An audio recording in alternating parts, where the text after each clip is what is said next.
ship on imported. Little bit shit in your corner. I see that you not important. I step on the ground and scorching. I want a whole nother portion. Yeah, run it up, make me a fortune. They horsing around like it's Porsches. They matching and I came to torch it. Are you arrested any kind of fluid without some sort of nose plug? Sure, if you're conscious, you can breathe mouth only, but when you're in a deep expositional flashbacks unconscious sleep, all nasal bets are off. Look, we're in a universe where incredibly advanced technology exists. While this technology is never explicitly explained, I'm sure you could safely assume that the technology prevents the patient from breathing through their nostrils somehow. Few people said, hey, I really like that scene with the waves in Rise of Skywalker. And Disney said, we should include some high waves in the Book of Boba Fett, even though it does nothing for the story, but remember berries be cray-cray, yo. Okay, he's trying to make a joke. I get it, but it's about as far from funny as you can get. Besides, the planet in this scene is Kamino, which is an oceanic planet that has existed since Attack of the Clones, which came out long before Rise of Skywalker.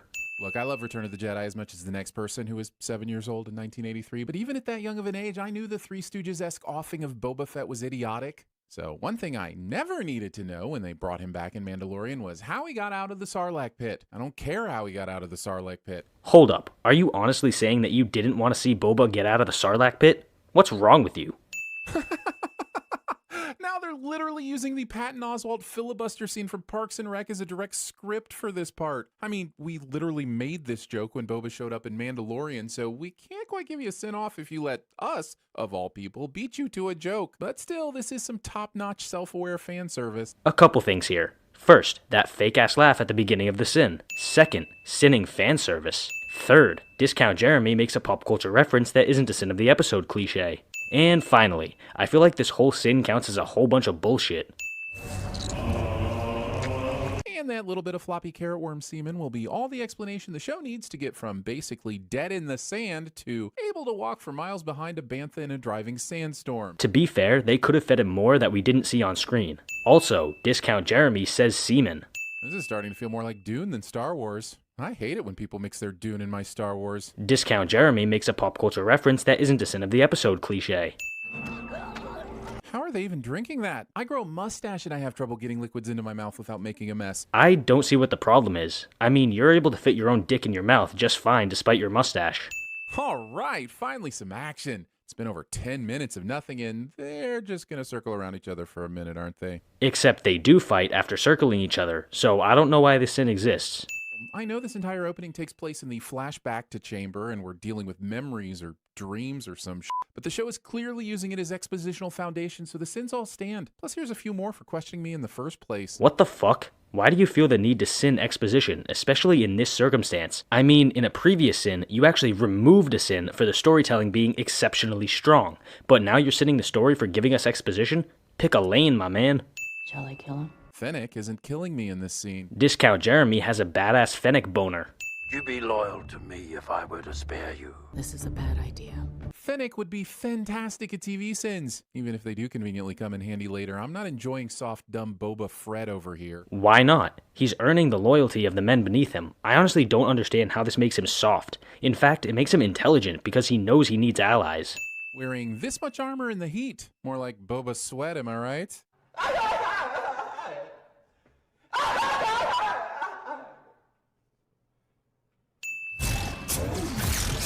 And now they throw these agents with shields at her? It's seriously like they're taunting her with it. Here's 10 cents for disrespecting AOS like that. Stop with the pop culture references, my guy. They're not funny. Alive. Then why the hell didn't you take the other guy alive instead of blowing him to pieces? Because he wasn't thinking clearly? I mean, the dude just got the shit beaten out of him by space ninjas. I feel like blowing one up was kinda therapeutic for him. Are those throwing stars? Did this get recorded over with a 1985 Canon Films release? Are you sinning ninja stars for being ninja stars? That's like sinning TV sins for not being funny. Wait. Another full Star Wars minute of slowly walking through the desert. If the show's going to be 67% Fett flashbacks, fine. But can they be at least a little more interesting than this constant under the Tuscan sun walking through the desert? The reason the show spends so much time plotting through the desert is to show Boba's journey and how incredibly difficult it was. This is characterization without any words being spoken. That shit should deserve a sin off. Holy shit.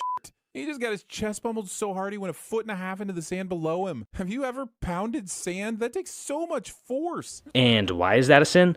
They're showing you that this creature is really strong. Why is that a mistake that the show made?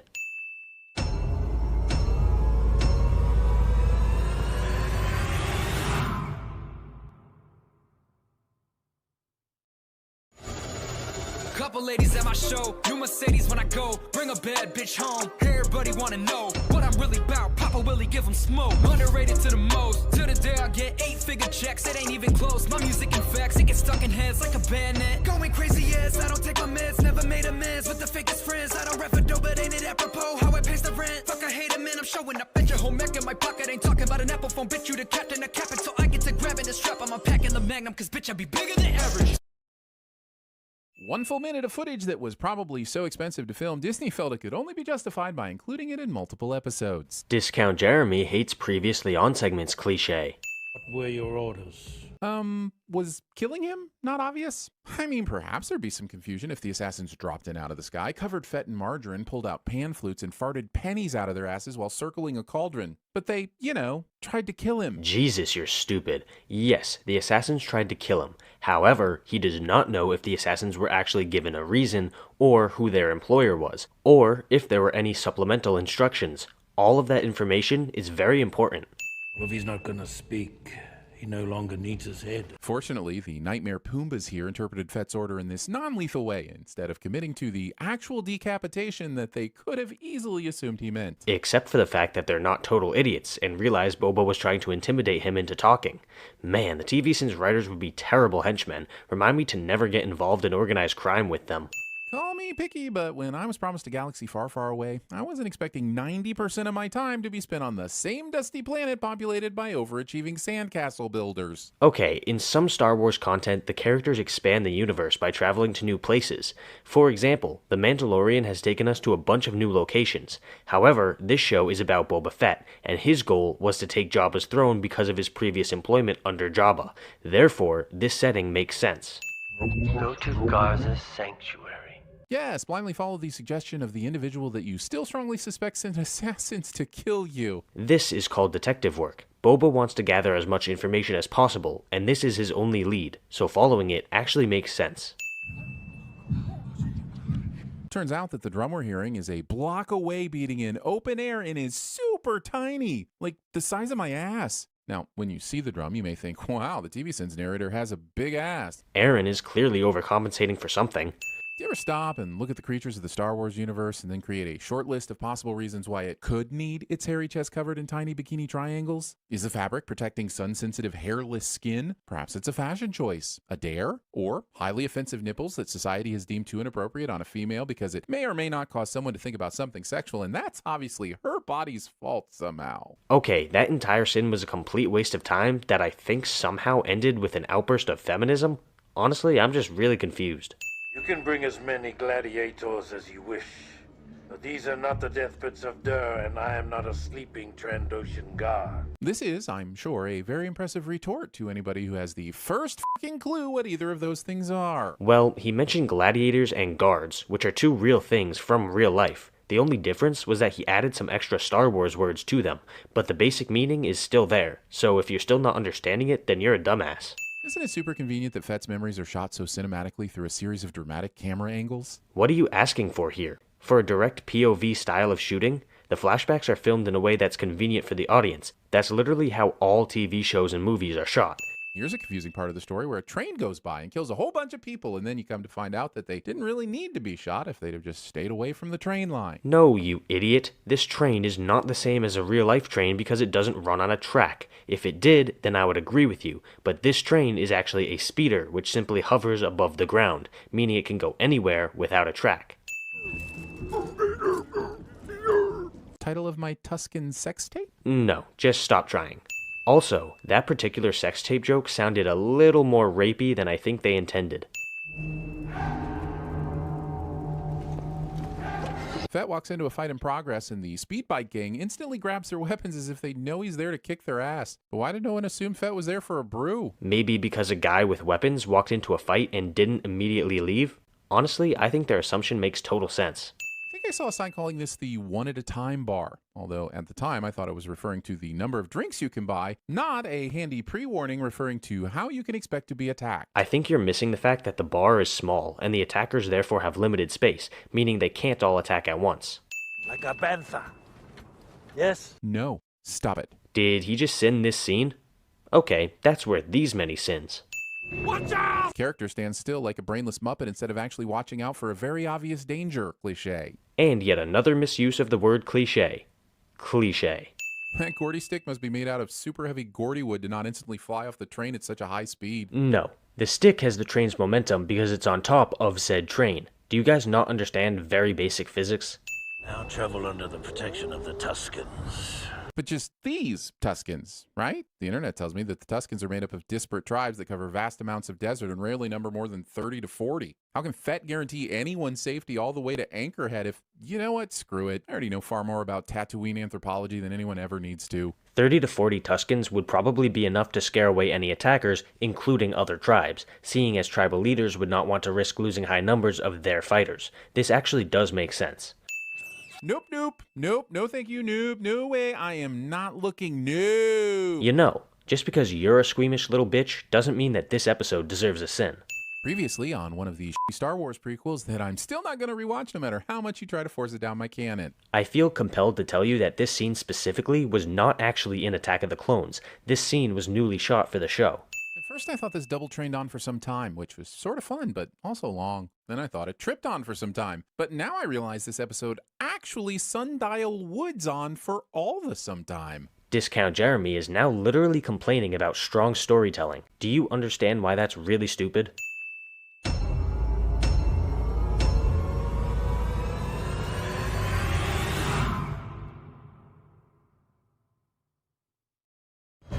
Better than I ever been. I let him in the minute with the pen again. And venomous, I come up with a pen like a veteran. I add my element, then I send it for the hell of it. The rhetoric's irrelevant, but still I'll be developing. It's 7 and if you look at the evidence, cause every time I get up on the mic, I've been ahead of it. So if I got on my neck with the benefits of eminent, I'm coming for the motherfucking throne, bitch. I go harder than most with this psychosis. Hydro spit, my flow is reversing osmosis. I suppose that these vocals are superhuman like Clark Kent in his bifocal. So die dodos and suck on these Dragon Balls, bitch. I'm Goku.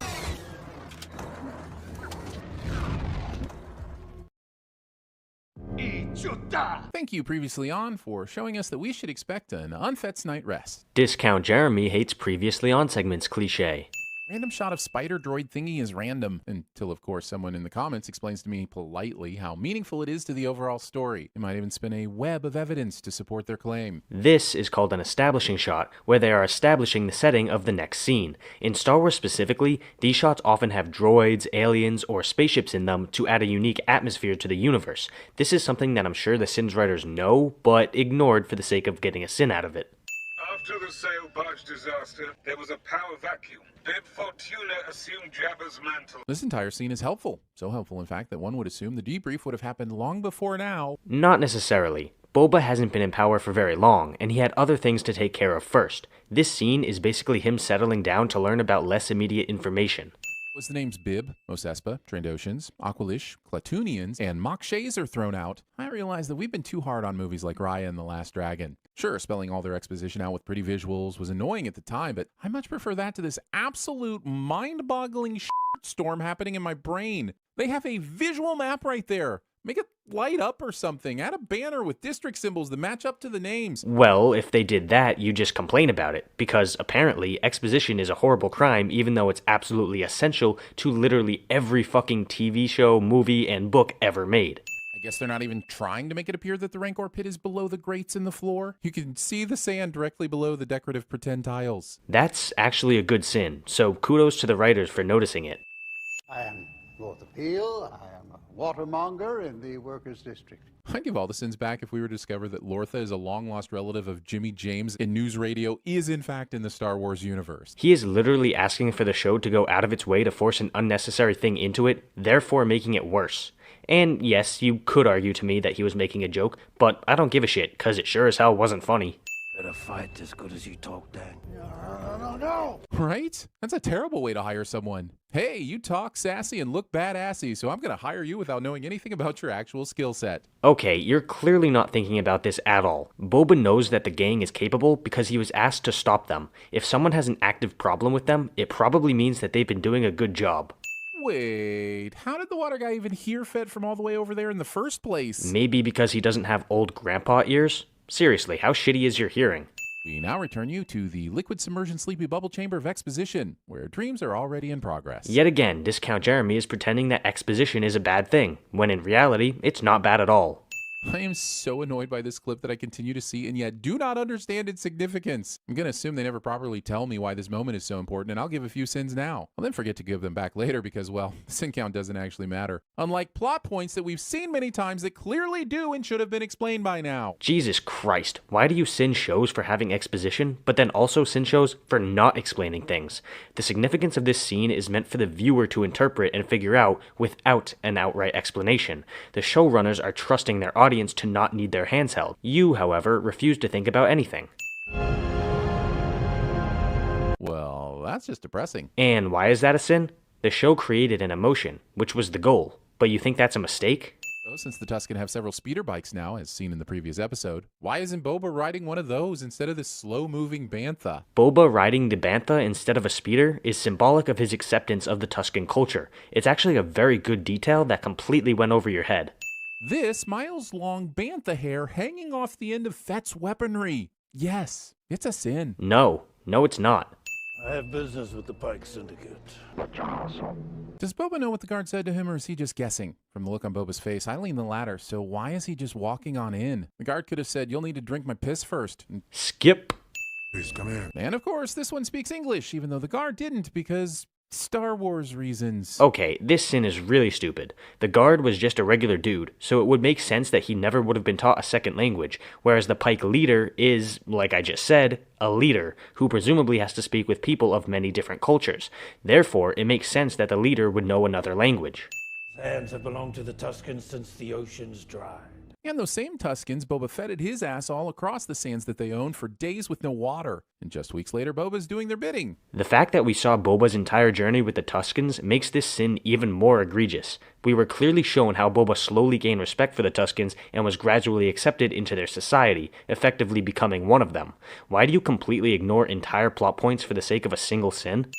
Sudden not Chewbacca. And yeah, I know he has a name. It's Ted. What a weird name to give a Wookiee. I mean, he was trying to make a joke, but it wasn't funny, so here's a sin.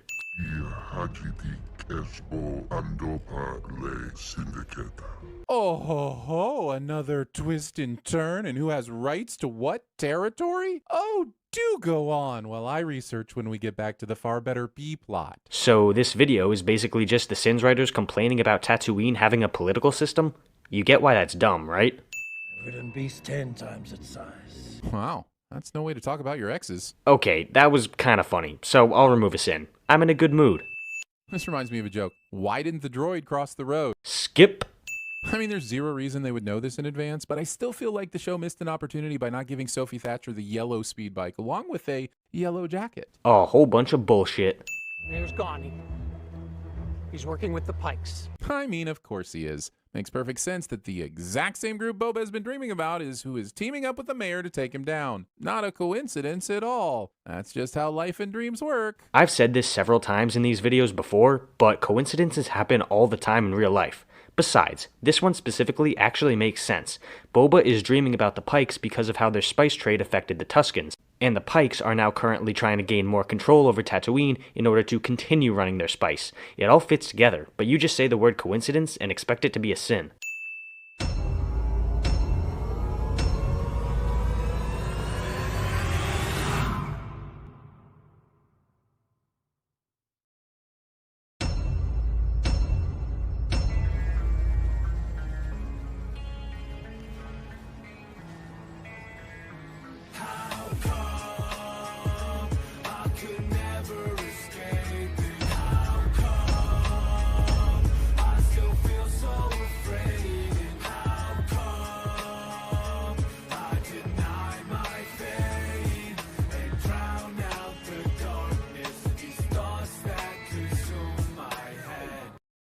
I can't tell if these are dreams or thoughts. If they're thoughts, then we know all this actually happened. But if they're dreams, then all this bantha writing is just padding the runtime of the TV show playing in Boba's head. Nope, they're dreams about what actually happened. You're acting like that's not an option, but you're stupid.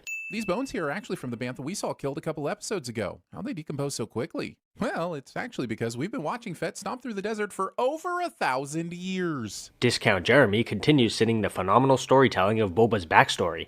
Man, these videos have gotten shitty. This show made me use the phrase straight to the back of the throat in reference to Mr. Snuffleupagus, and it's going to take a while for me to unpack that. This sin was meant as a joke, but anyone who laughed at it must be possessed, cause it wasn't funny in the slightest. So if you haven't seen the Mandalorian episode where this all plays out, then you don't know that an entire day has passed and that Finnick has been lying here dying for a very long time, which justifies Boba taking her to Mr. Roboto for emergency health care as opposed to a licensed physician. Hey, Aaron, do you want to try to find a licensed physician in the middle of a desert with the clock running out on Fennec's life? Yeah, didn't think so. And since this is all shit that took place during The Mandalorian, I'm setting everything up until this point as a previously on. Discount Jeremy hates previously on segments cliche. Someone's definitely wanting us to compare this mod parlor to a tattoo parlor, but never explains the implication of a lower back modification, or the function of an upper back modification. What the hell? This is what I mean when I say that the TV Sins writers just randomly say words and count them as sins. This sin made no sense, but their fans eat it up anyway. This woman is about to die. Well, you should have started with that. Show wants us to think that services would not have been rendered had this undisclosed amount of money not been dropped on the bench. But Fett literally led with, She needs modification. instead of saying something like, holy shit, her insides are on the outside, please, someone help! Okay, the first part of this sin is dumb because he's complaining about the fact that they would have done the mods even without the extra money and the statement that Fennec is dying. The reason they dropped their other work to help Fennec is because of the money, so she would have died if Boba hadn't done this. And second, the back half of this sin was him complaining about Boba not running in yelling about how Fennec is about to die, which is essentially complaining about Boba staying in character. You see why that's dumb? This robotofinication mod's on for so much of the sometime that I began to question my own dependence on technology and now wonder if I'm already a cyborg. I'm starting to think that any scene longer than 30 seconds will get a sin from these people because they have the combined attention span of a toddler with ADHD. Aren't you gonna close her up? Cover all that beautiful machinery. It might be considerably less beautiful to the person who's expecting an actual abdomen above their legs, as opposed to a new branch of Cyberdyne Industries. So this sin really didn't have a logical point to it, but I'm actually going to focus on the fact that you missed the real sin here. The real sin is that Boba is totally fine with Fennec's mods being left uncovered, despite them literally being on a desert planet with sand all around them. Take the black melon. It will help you recover. Or help her rust. Fennec just had most of her innards replaced with pistons, and this war boy's offering aqua-cola instead of guzzling. I think it's safe to assume that, in a world with super advanced technology and science, there's some kind of something that would prevent rusting.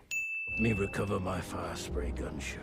Seems safe to assume that the creators don't want to use the name of Boba's ship here, and I get and respect this decision. Let me stop you right there. The decision to call the Slave One the Fire Spray was incredibly stupid. I know that a bunch of idiots think the name is racist, but that doesn't mean they're right. The name Slave One has nothing to do with real-life slavery at all. Besides, historical slavery has not solely targeted American minority races. Almost every race and creed has been enslaved or in servitude at some point in world history. From now on, anytime he refers to the Slave One as the Fire Spray, he's getting 10 sins. If the ship is yours, why don't you just ask for it back? Because I might not like the answer. This response does not preclude the possibility of asking first. Then, if you don't like the answer, you can proceed with your planned Boba-branded bloodbath. Right, but if he asks first and they say no, he'll lose the element of surprise because they'll be expecting him to attack. This way, they have no idea that he's planning this heist. With no instructions, the surveillance drone knows immediately where to go and which building it needs to take measurements of. Or, and hear me out because I'm basically about to explain the meaning of life and human existence, Fennec could be controlling the drone remotely. I'm tired of working for idiots who are gonna get me killed. My reaction to reading another questionable script from the new TV Sins writer somehow makes it into the episode. Ladies and gentlemen, we got him.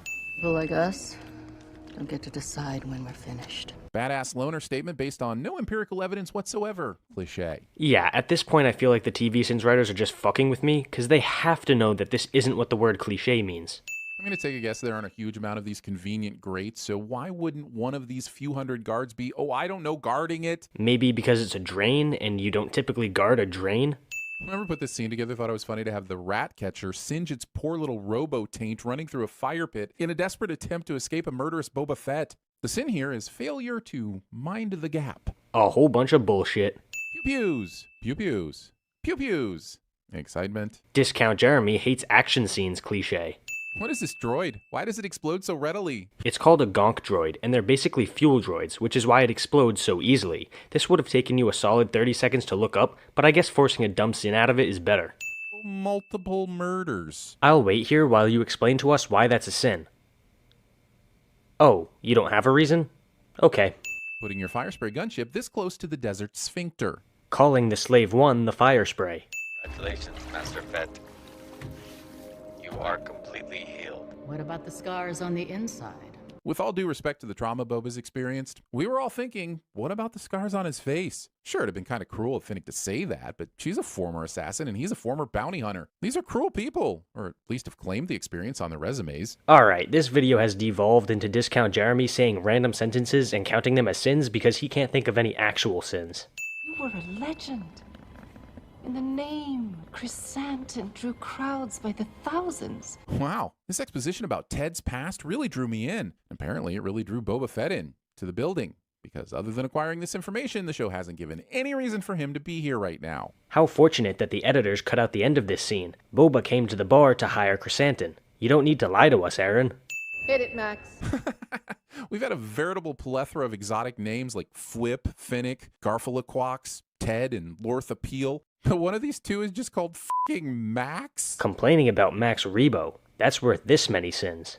Jabba the Hutt once sat upon that throne. And then, Bib Fortuna took his place. As someone who regularly watches shows out of order, I refuse to be tamed. I get that this backstory delivered through exposition can be helpful for people not familiar with the broader franchise, but that doesn't make it okay. Discount Jeremy complains about exposition cliche. Yeah, that one feels justified.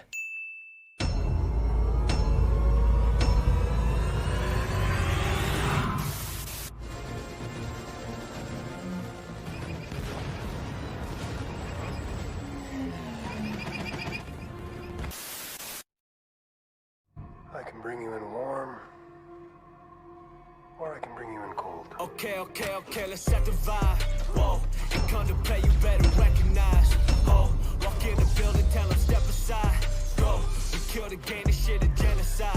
Whoa, okay, let's set the vibe. Whoa, and contemplate, you better recognize. Oh, walk in the building, tell them step aside. Go, we kill the game, this shit a genocide. Whoa.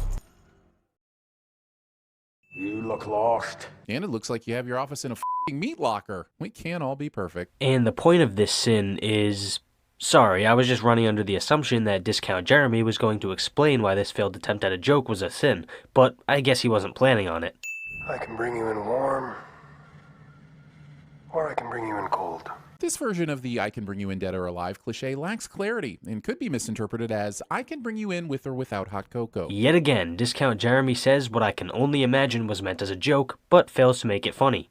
So biting someone in a fight is a sin for sure, but is he biting Mando's thumb or the gun? Because it looks like he's biting the f***ing gun. Who would even do that? Even Mike Tyson wouldn't do... Well, okay, I guess maybe Mike Tyson would do that, but surely no one else would. So he tries to sin someone for biting Mando's gun while showing the guy biting his hand? That's stupid. Also, unfunny Mike Tyson joke is unfunny. I want to remove one sin for the sheer joy I experienced at the deployment of this lightsaber, but I also have to add a sin because Lucasfilm knows what I want, is giving it to me, and I feel dirty. Discount Jeremy has a Darksaber boner. Not saying I blame him, but still.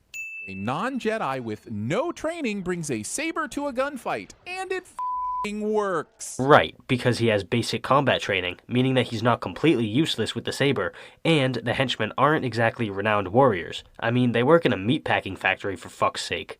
Show deprives me of seeing this structure in its entirety. I've got so many questions. Like, why does the ring have a gap? Is it still under construction? Is this part of the space zoned for multifamily residential? Let me answer all those questions with one simple answer. Nobody gives a shit. Part of me is loving this entire sequence, but the other part of me feels like I ordered a Book of Boba Fett sandwich. So far, all I'm getting is a slathering of the Mandalorian. So, Discount Jeremy sends something he likes cliche. Being willing to sit calmly and feast when someone sets a decapitated head on the table. I don't care if that shit's in a bag, it still smells like a decapitated head. I don't want to be the overly literal asshole, but Discount Jeremy is kind of forcing my hand, so here goes. These people paid Mando to kill a guy for them, so it makes sense that they wouldn't be squeamish about that guy's head. It's really unfortunate this leg injury didn't happen earlier in the year. Mandalorian insurance isn't great, but it's better than nothing. Insurance jokes. All this talk of the Empire, and they lasted less than 30 years. Mandalorians have existed 10,000. In the first 12 minutes of this episode, it's felt like at least 15 years, so your point is what exactly? Discount Jeremy continues to have the attention span of a toddler. I am told it is the dark saber. This blade's position goes on for some time, just to give us a bunch of metrics by which we're supposed to determine whether Mando is or is not the one. Discount Jeremy sins exposition cliche. Whoever wields it can lead all of Mandalore. If it is won by Creed in battle. I mean, I haven't seen Michael B. Jordan in this episode, but I guess he could be showing up later. Discount Jeremy makes a Creed pop culture reference that isn't a sin of this episode cliche. Mandalore will be laid to waste, and its people scattered to the four winds. Later, the show goes on to describe events that make it sound like Mandalore has already been laid to waste. So it kind of seems like it doesn't matter who has this thing anymore. The Great Purge was an event that destroyed Mandalore and scattered its people. You're correct about that, but you could not be more incorrect about the Darksaber not being important. Whoever rightfully wields the saber can unite the remaining Mandalorians under their rule and restore them to power. It's extremely important. Those born of Mandalore strayed away from the path. This footage makes it look less like they strayed from the path and more like the path was obliterated by suborbital bombardment. You clearly haven't seen the Clone Wars. A majority of Mandalorians stopped living by their traditional militaristic values during Duchess Satine's rule, meaning that they did stray from the path before they were obliterated. Only those that walked the way escaped the curse prophesied in the Creed. Seriously, did Disney buy the Rocky franchise or something? Skip. What shall I forge for the foundling Grogu? A better name? Okay, that was pretty funny. Take a sim back, damn it. She hammers the end of the spear a few times and then quenches it, and voila, we have tiny metal rings. Whoever thought that we wouldn't be more interested in this entire process has completely overlooked the success of Forged in Fire. Except I can guarantee that you would have sinned the episode for spending too much time on the forging process if they had done what you said. So the sin here is hypocrisy, I guess. The suggestion here is that this will be some sort of chainmail, but we aren't even allowed to see the finished product yet, and I don't like being frock teased. This sin is stupid. He's basically complaining that he doesn't get to see the chainmail yet. He sounds like a fucking child. It was forged by my ancestor, founder of House Vizsla. Then why didn't you bring this up earlier? This future fight feels forced and filler-esque. Did you want him to bring this up immediately after Mando got back? Why? The guy clearly needed time to consider the risk of fighting Mando for the saber, which is why it took him time to go through with it. When you miss someone, you see them everywhere you look, cliché. That's not a cliché, my guy. Try again. Wally's cousin pops up on screen. Don't get me wrong, I always love meeting a new member of the family, but Disney, you're getting very close to creating a cute and lovable droid cliché. That also wouldn't be a cliché. You hit this button, you're gonna evacuate your exhaust manifold, if you know what I mean. Title of my sex tape? Nope, you're still not doing it right. Ever since they've been moving spice through the system, everything's gone to hell. I'm not concerned with the obvious comparisons to Dune. The problem here is that my imagination immediately puts the two franchises in the same universe, and I can't decide now if I do or don't want that to happen. A whole bunch of bullshit. We reporting this? You want to go back to base and fill out reports all day? Even in a galaxy far, far away, excessive paperwork is the hurdle between doing and not doing your job. And why is that a sin? Paperwork sucks no matter where you are. Those J-type pulse engines really tighten the old evacuation port, don't they? Show takes a second shot at this excretion joke, and now I'm left wondering if there is a meaningful difference between the exhaust manifold and the evacuation port. You're really not one to criticize the continued use of a bad joke, dude.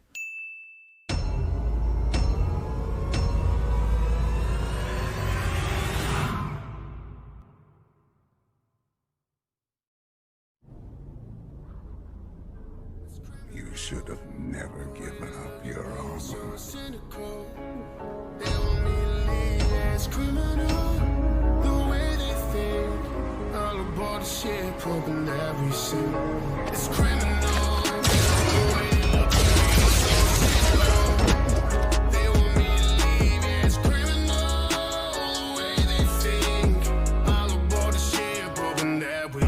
Tatooine belongs to the Syndicate.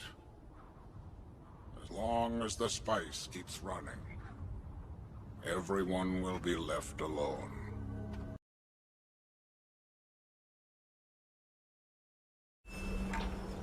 There's a job title on Tatooine, Master Squeakums, and that person's job is to climb up and lube these whirligiggers. That person's currently doing a terrible job, which is why the Whirligigger Council is currently attempting to rally a political rival to rise in the ranks of the Maintenance Guild and usurp Master Squeakums. Normally, when Discount Jeremy says some dumb bullshit like this, I would stop him and say skip to spare you the mental pain of listening to him blabber on about nothing.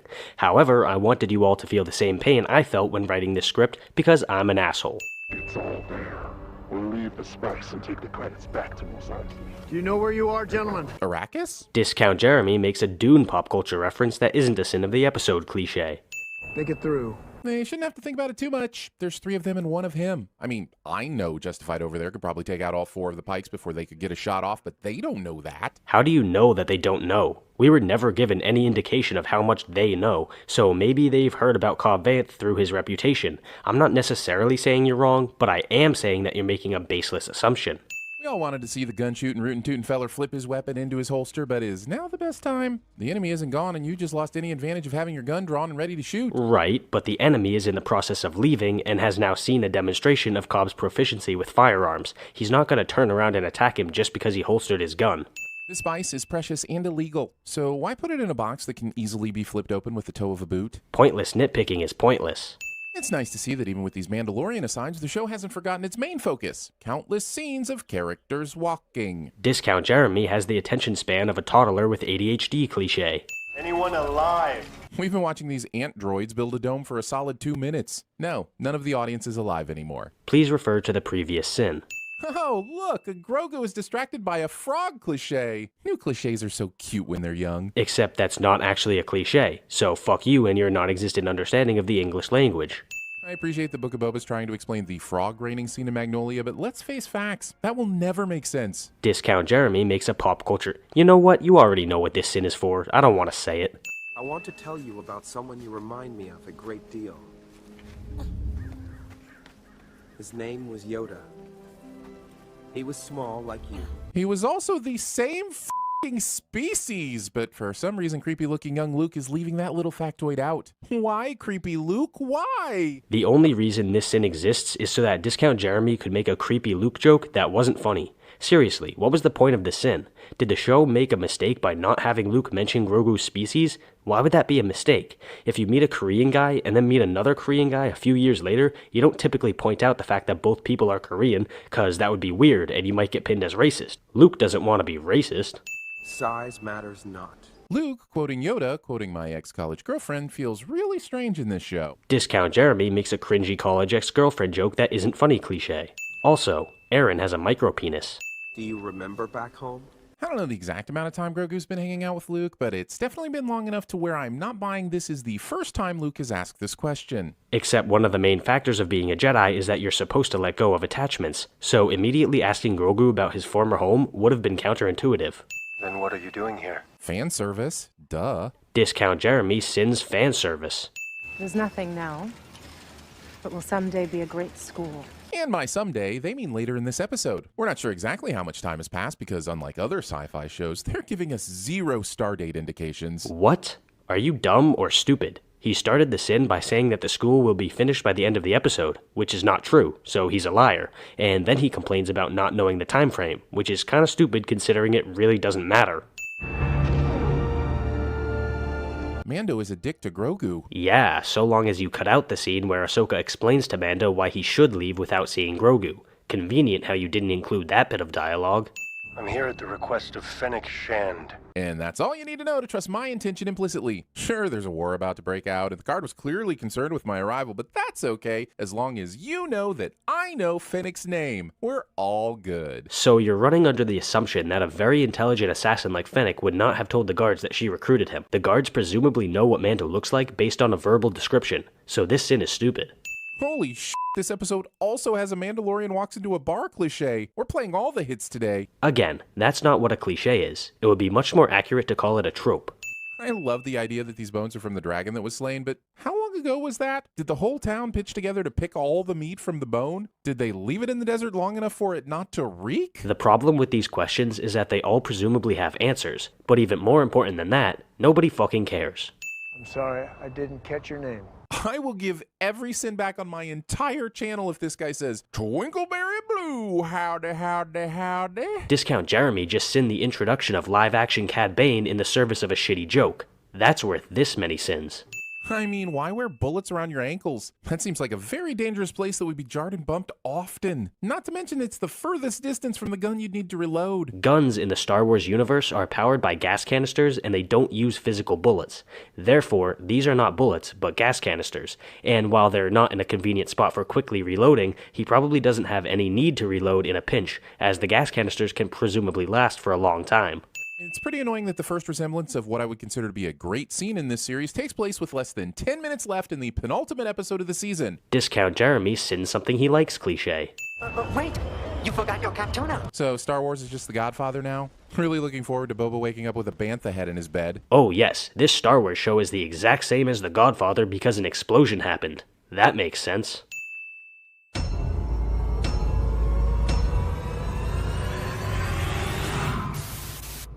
Whatever Fett is paying you, we'll match.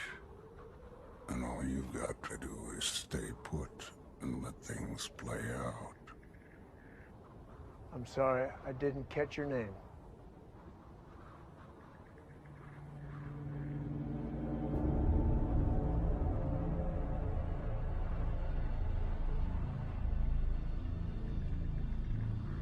I'd be careful where I was sticking my nose if I were you.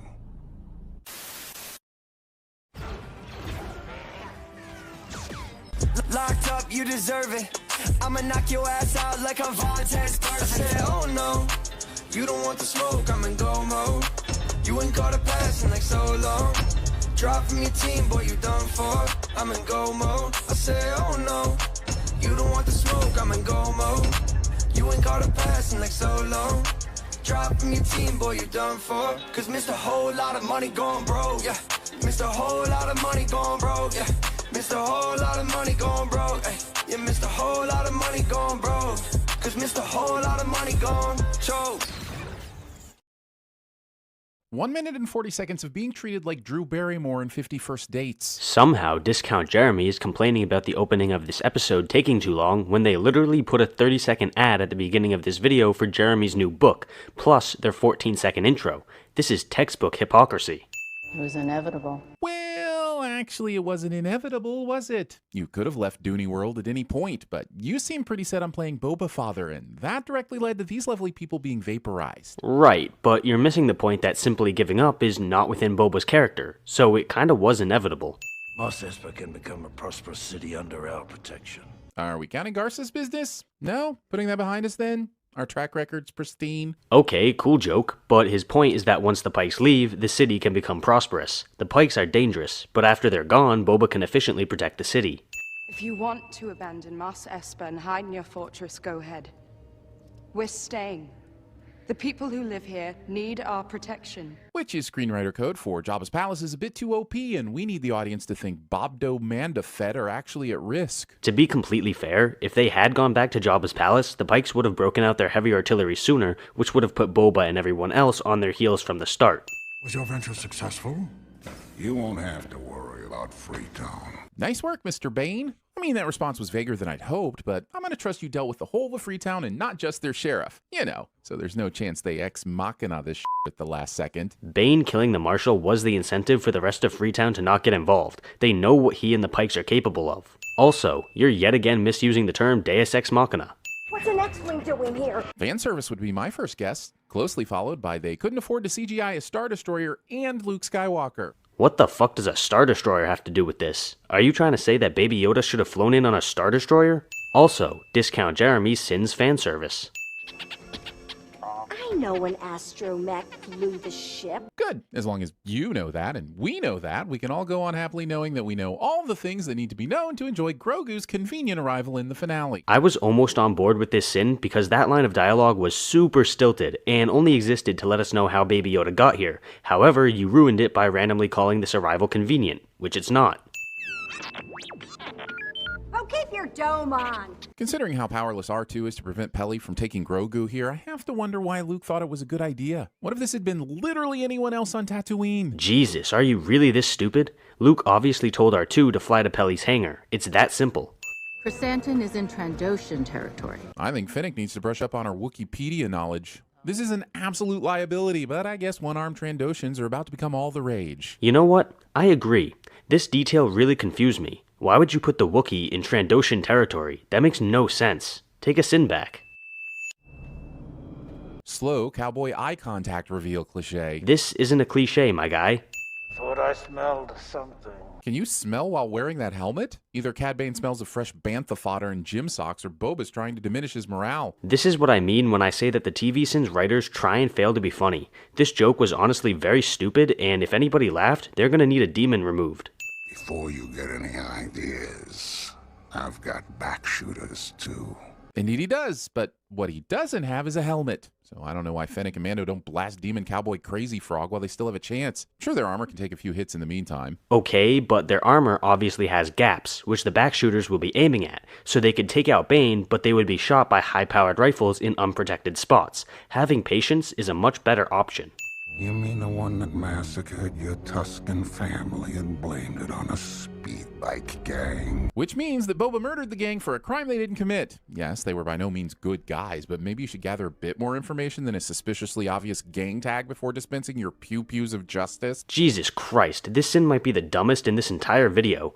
Boba thought it was the speed bike gang who murdered the Tuscans, so he slaughtered them out of pure emotion. That's actually some very good characterization for Boba, but you sinned it because... Wait, why did you sin it? Oh, yeah, because the emotionally broken assassin didn't have sufficient evidence to justify his revenge. You see why that's dumb?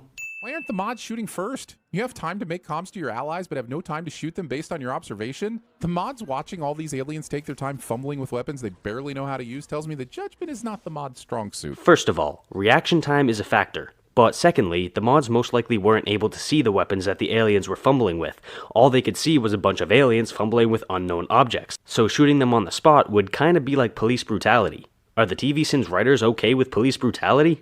I hope she gets there in 40 minutes to end this war. Would be terrible if she got caught in traffic, or God forbid a one-sided gunfight. So you're sinning the fact that she stops to help the mods? Why is that a sin? Are you going to explain? No? Well, alrighty then. Hold up. Nobody heard the speeders approach? It was right next to the mods in Aqualish gunfight. Finnick pulled up, dismounted, climbed the building, and made herself comfortable to shoot the enemy, all without being seen or heard. Are you forgetting that the mods were in the middle of a heated firefight? Yeah, none of them were paying attention to the sounds of a speeder approaching. They were being shot at. They're here. It was just a matter of time. Indeed it was, so why are you still here? The idea was to protect the people of Mos Espa, but since your plan has gone out of the airlock, aren't they better served by drawing the Pikes back to the more defensible palace and away from all the civilian homes? Yeah, I actually 100% agree with you here. Staying in the city to protect the civilians makes absolutely zero sense. I'll remove another sin. All three Gotras of Mos Espa turned on us. Putting trust into crime lords? Yeah, they gotcha good. I have no compunction whatsoever, genuflecting or even groveling if needs be. What about any veneration, obsequience, or general sycophancy that might be needed? See, I have a thesaurus too. Did any of us really need this dick measuring contest based around fancy words? Visual definition of getting kneecapped. Also, why does Boba's built-in arsenal only function along the Y-axis? First of all, sinning Boba's knee rockets. And second, the fuck do you mean about the Y-axis? Are you just saying random words at this point and hoping that they're sins? 18 people hiding behind the tank probably won't be shot today. Discount Jeremy sings in a video cliche. Honestly, I wonder why Disney didn't save us all some time and just title the whole damn show Everything Wrong with Boba Fett. I'm really not needed here. What the fuck? You're acting as if Boba firing his rocket and having it be stopped by the shields is a self-explanatory sin, but it's not. I am so confused. Darksaber, the most badass weapon in the galaxy right up until the plot deems it to be too powerful and renders it useless. Dude, stop. The Darksaber is a lightsaber, and lightsabers have always been shown to be ineffective against ray shields and droideka shields. Stop acting like this is unique. What the f*** is R2 doing right now? Who cares? He's not an integral part of the story, and it's not as if he'd be able to help them defeat the droids, so why does it matter? Why does Mando wait until after the Rancor has been shot again to Darksaber some shit? When you get the chance to Darksaber, you Darksaber, dude. So you're telling me that Mando should have hopped up onto the droid while it was being hit by the Rancor? Do you not see the problem with that? I'll distract the droid. Wouldn't distracting the droid work better if you were more than 2 feet away from the person you're distracting it from? I mean, no. They're distracting it by drawing its fire away from the others, which is working, even though they're so close. Jetpack. Okay, so you want Boba to turn on his jetpack and fly away while being thrown off the Rancor? Do you realize that he's not a fucking cat and therefore can't react in time to do that? But I have armor. Let's find out. Can he not see the armor? He wasn't referring to the armor, genius. He was referring to who would win the fight. Why does it have to be the right arm? Well, because if it was the left arm, it'd feel like a stranger was doing it. I prefer for these things to feel personal. Discount Jeremy talks about masturbation cliche.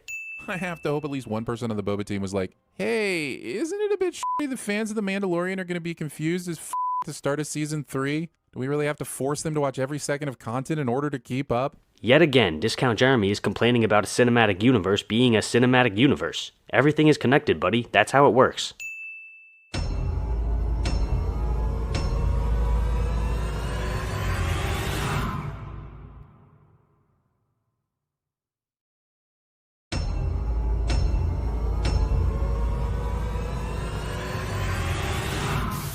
I don't negotiate with gutless murderers. If that's not the quack to call in the stifling slimy. Is it true that when my mom was 2, you started to abuse her? Lost your wife and decided mama would be a new one? Is it true what they say about your place? Or just a rumor that it's hotter than you can imagine there with Lucifer? Is it true that when you spent a couple years behind bars, you lied and told my mama that you got in a fight at the bar? Is it true that instead you were picked up by the feds cause you were transporting minors across the border for sex?